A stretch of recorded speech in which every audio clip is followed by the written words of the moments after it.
Good morning to this vlog. Good morning to this vlog. Update tayo sa ating nabiling ECG Solax Inverter Hybrid 4.2 watts.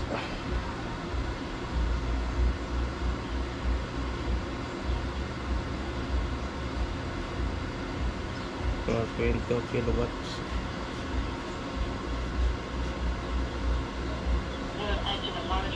Yan, battery settings tayo. Battery settings. Update natin. After 1 year, ito na siya. Yan, battery settings tayo. Yan yung manual niya. Kinounload ko kasi nawala yung manual ko.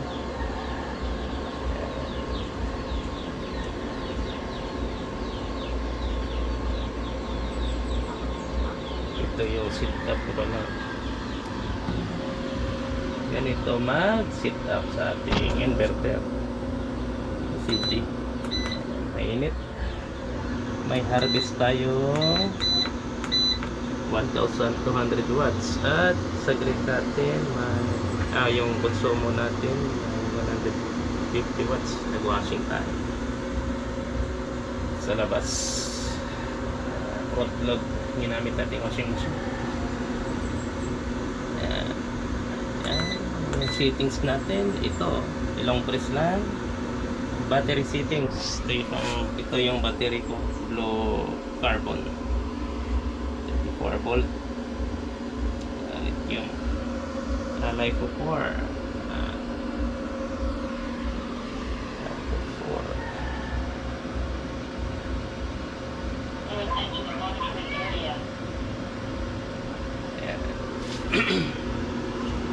long test lang 001 SBU. Yan, SBU yung ginamit. SBU pag yan, press ulit.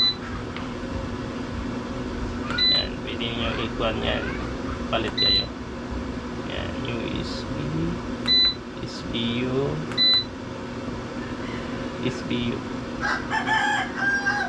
yung SBU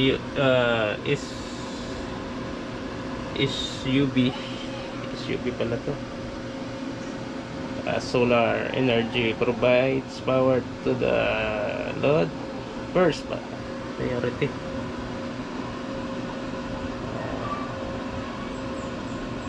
Kung hindi kaya sa solar, doon siya kukuha sa ating battery.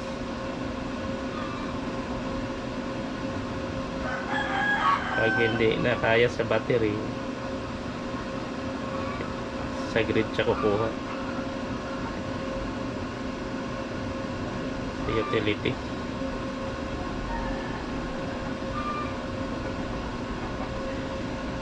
Ito yung ginamit ko, SBU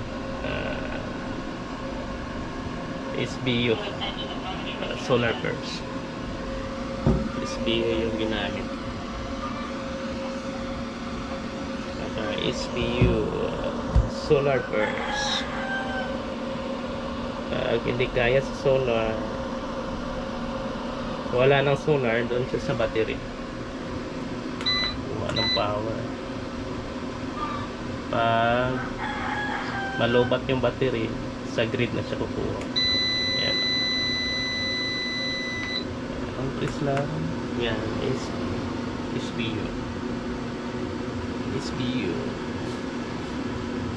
tapos yung 60 amp naka-use ako. Use pwede rin pag malubat yung battery nyo, ilagay nyo sa lithium.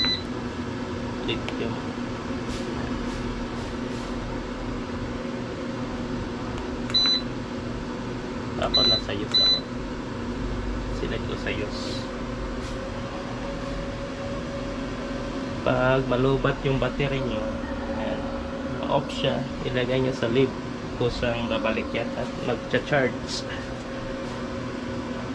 gamit yung utility.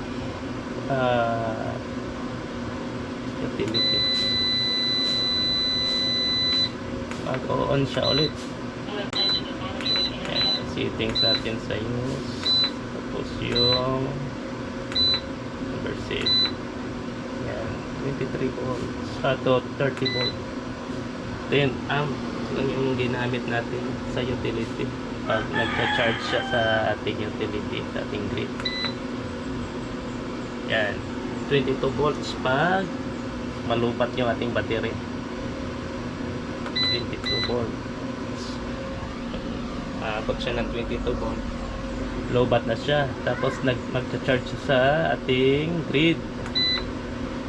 Tapos babalik siya pag 26 volts siya.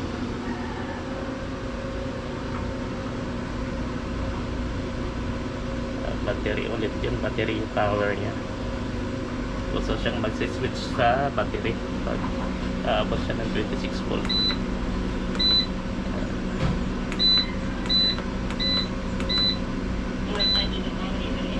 Yung mga settings ko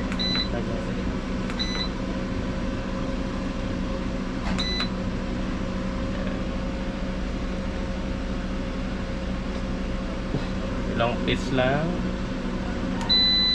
press, tapos down, yan, SPU, tapos mag-select ka, press ulit sa down ulit, yan o, yung SPU, yan, SPU,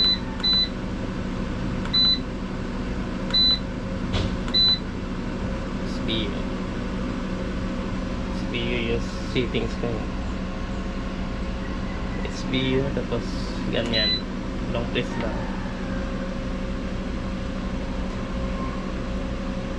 Okay na yan. Babalik sa main. Sa ganyan.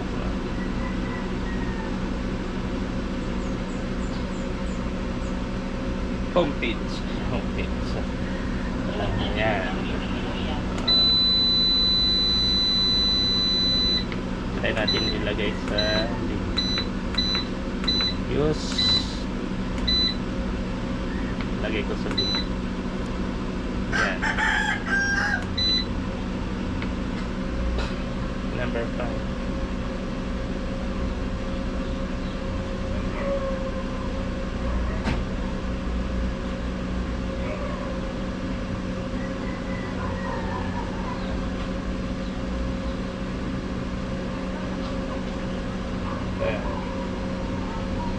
Tingnan natin kung yun na ba yung settings niya. Yan natin ulit.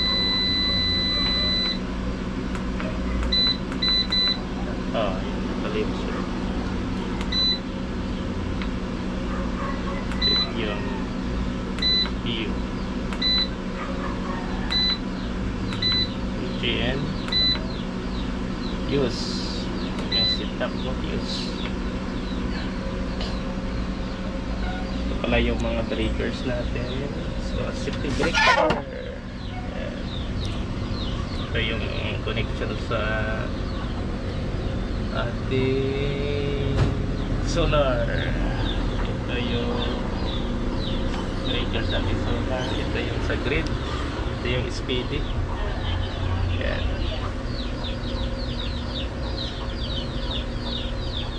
Speedy device.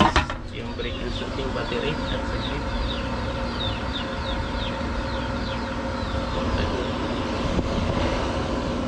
Solar. Ito yung palabas.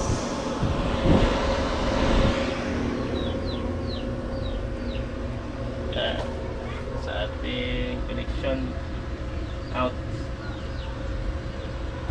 punta sa bahay.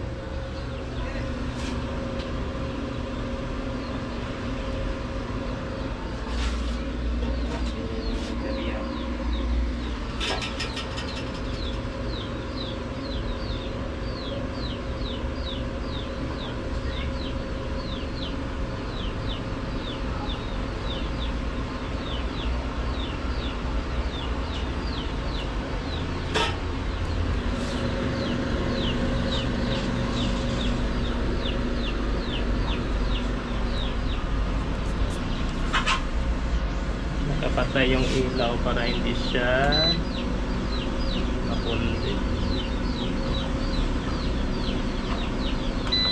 Adjust natin 1,500 watts. Consumo nasa 300 watts.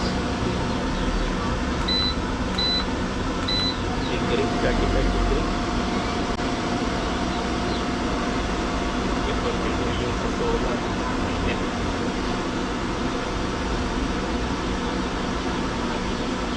Percent yung 5% yung kita. Ayan.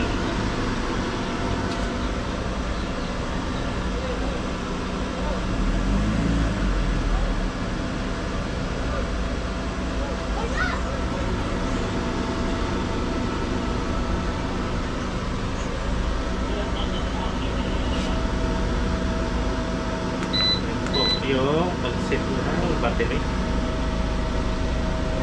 gamit ko use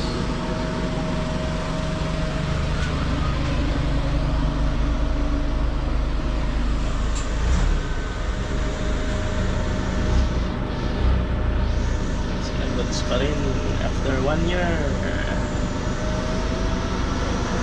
ating ECG Solax inverter hybrid.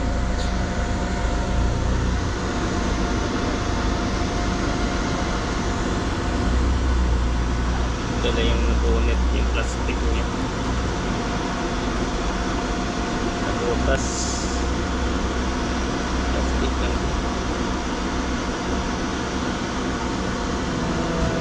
Ito ito naman yung ganda plastic.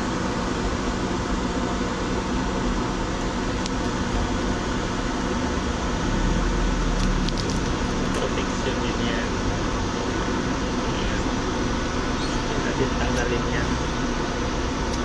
Yan, please like and subscribe.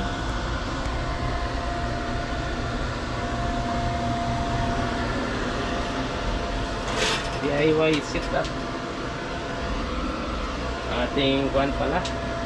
Ating solar na solar panel ay 5 piraso tayo na Trina. 450 watts. Trina dun sa nakalagay dyan nakalagay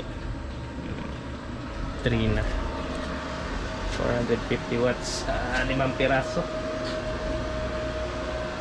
Yan po, please like and subscribe. Maraming salamat sa panonood.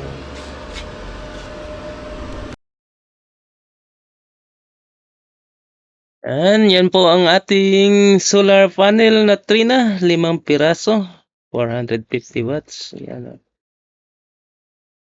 Ayan, gamit tayo sa ating drone para makita naman ninyo.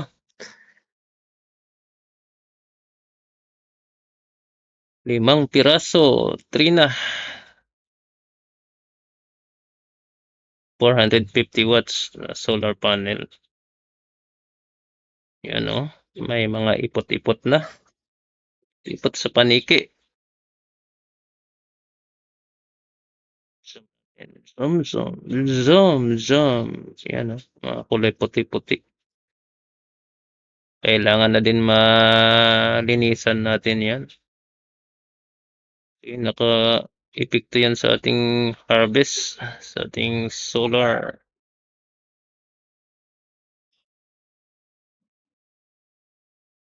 Dapat natin mamapan yan. Map yung pampalinis ko. Pag naglinis ako ng solar, yan, map yung gamit ko. Binabasa ko ng tubig na may sabon. Para matanggal yung mga ganyan, mga ipot-ipot, mga dumi-dumi. Para madali lang matanggal.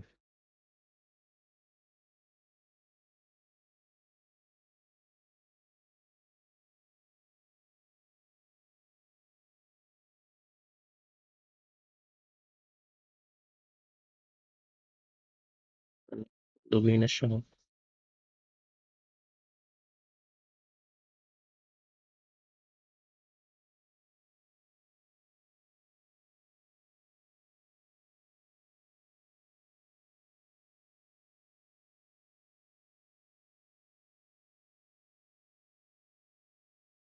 Kailangan na talaga malinisan siya.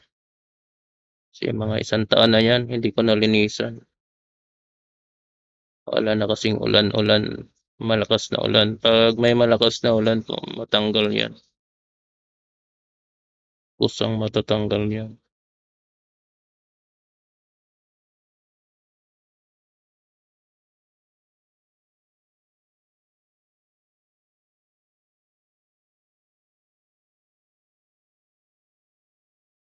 Hanggang dito na lang yung ating video, ating vlog. Please like and subscribe. Maraming salamat po sa panonood.